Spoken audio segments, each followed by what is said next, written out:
Donc ici, on va avoir aussi un Messie qui viendra après moi.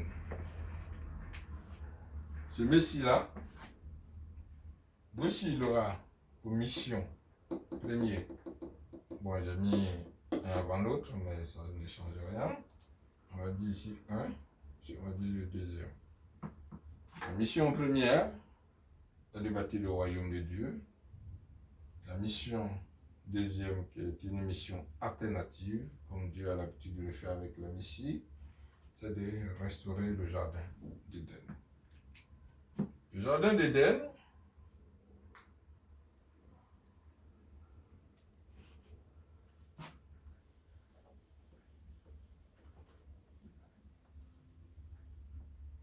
c'est une portion de terre.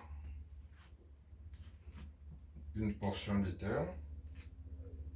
C'est pas la terre tout entière. Hein. C'est une portion de terre que Dieu, on va dire comme ça, jardin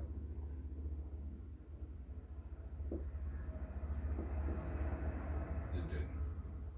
C'est-à-dire que c'est un lieu saint où rien d'impur ne doit rentrer. Rien. C'est pour restaurer ce jardin d'Éden que Dieu a dit à Abraham, je te donnerai une terre, là où coule le lait et le miel, Canaan. On a dit au départ que toute l'histoire biblique repose sur la restauration. Donc ce lieu saint, où était autrefois Adam et Ève, était souillé, Dieu doit restaurer ce côté-là aussi. Donc il va choisir une portion de terre pour purifier afin que ses enfants y habitent. Tout simplement. Donc le second Messie qui viendra après nous, il aura cette charge-là. Hein? De Dieu, royaume de Dieu. Donc à lui de choisir. Mais nous savons toujours que ce royaume-là, qui est le but de Dieu, est difficile à réaliser et c'est un projet de longue haleine. Parce qu'il fallait passer par des étapes, de restauration en restauration, jusqu'à atteindre ce but-là. Donc ce n'est pas pour aujourd'hui. D'où la raison pour laquelle Dieu donne une mission alternative. Et généralement, les messies choisissent la mission alternative qui n'est pas aussi simple à réaliser, mais qui est plus accessible. Voilà. Donc, le Messie, sûrement, il va choisir celui-là, de restaurer le jardin d'Éden. Mais le processus de la purification n'est pas terminé. Alors, il faut que tous ceux, puis pour entrer en ce lieu, tous les enfants,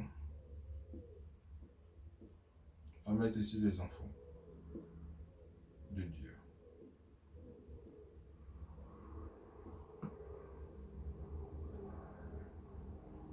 Ils sont devenus enfants de Dieu à travers Joshua.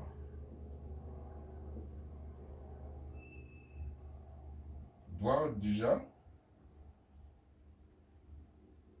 devenir obligatoirement des enfants du monde.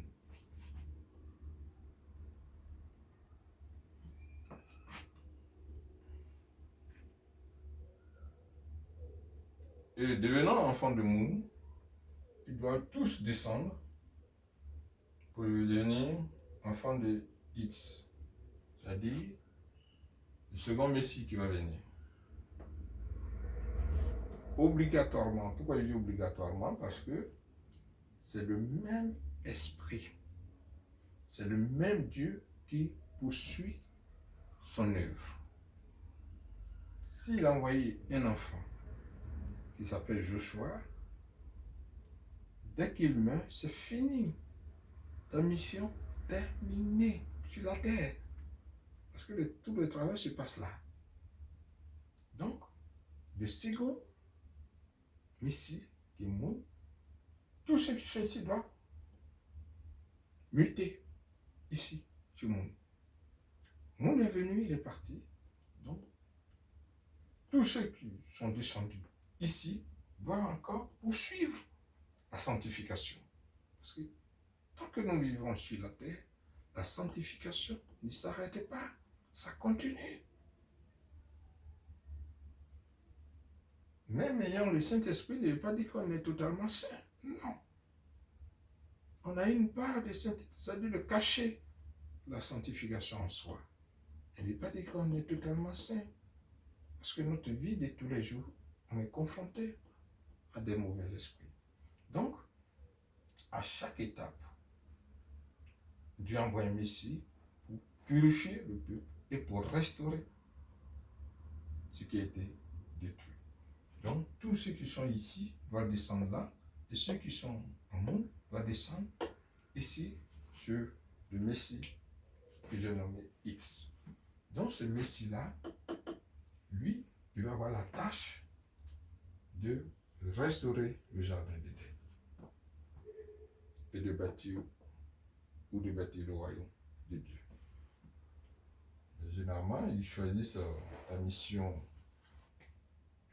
qui est plus accessible, c'est de restaurer le jardin d'Éden. Donc, tous ceux qui descendent ici, le peuple de Dieu, il va les envoyer jusqu'en ce lieu pour bâtir le jardin d'Éden, c'est-à-dire un lieu saint où ses enfants doivent vivre. Quand cette mission sera accomplie, alors la parabole de Joshua, que nous connaissons tous, qu'on appelle la parabole des livrets, c'est-à-dire que quand, dans la parabole, il disait que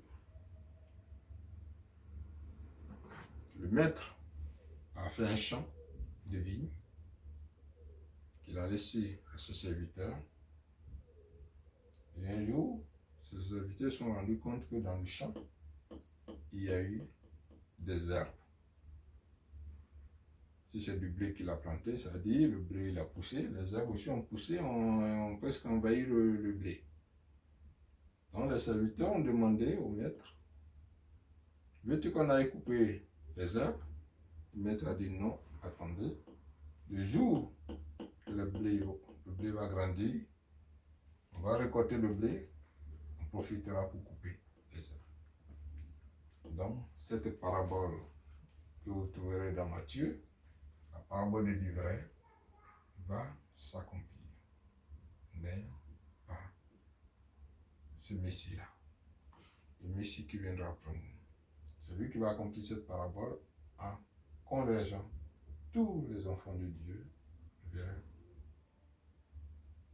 ce lieu saint pour bâtir une nation.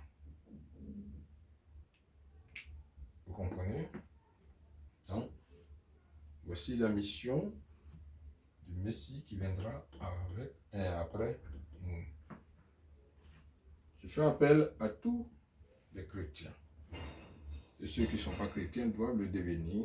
C'est une obligation si ils comprennent mieux la mission de Dieu.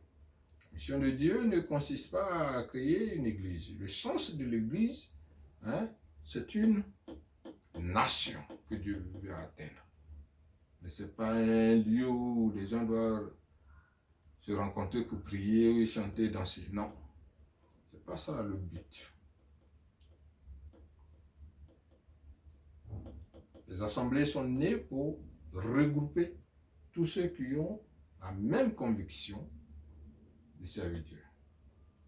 Mais après, il doit y avoir l'éclatement avec ce Messie de bâtir une nation.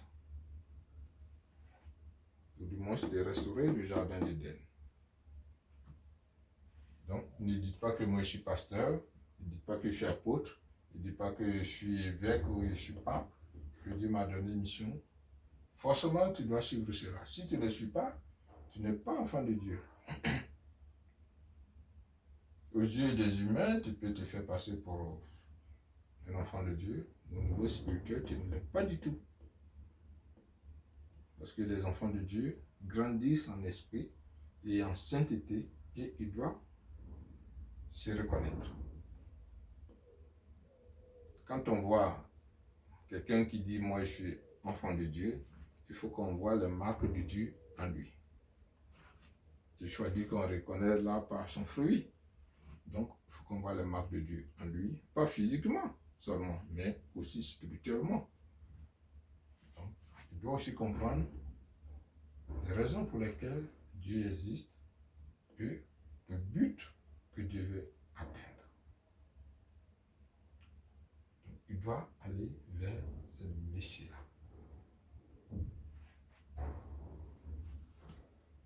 Et voilà ce que j'ai à dire de façon succincte sur le Messie et sur le récit biblique. Je suis le révérend Versanus. Mon adresse email c'est versanus@gmail.com. Pour tous ceux qui auront des questions, peuvent m'écrire et je les répondrai gentiment. Ainsi prend fin ce cours magistral sur les principes de Dieu, des choses à connaître et de ne pas faire n'importe quoi dans sa vie quand on veut suivre un être de tout puissant. Merci et à bientôt.